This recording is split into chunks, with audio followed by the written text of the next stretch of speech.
Assalamualaikum yo. Ngidian, ngaget-ngageti. Arep nagih utang meneh, yaene jek esuk-esuk kok nagih utang. Astagfirullah yu, sing sabar yu. Aku iki Pak RT ini aku apik yo. Apik ndokmu kuwi, agek wong resik-resik diget-geti ngantek teratap atiku. Rene meneh arep ngopo? Utangku ki selunas. Ngene lho yu.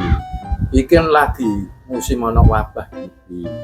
Iki urusan penting banget. Alah diba-dibe kene wong kamu ngene iki lho, kulite wis kebal, kaya kulit kebu. Ngene lho yu. Iki kan ana program saka ngene pusat.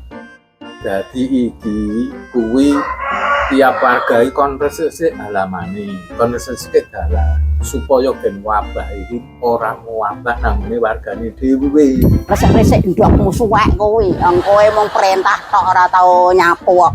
Malah kaya mandor bangunan. Ngene yo. Iki engko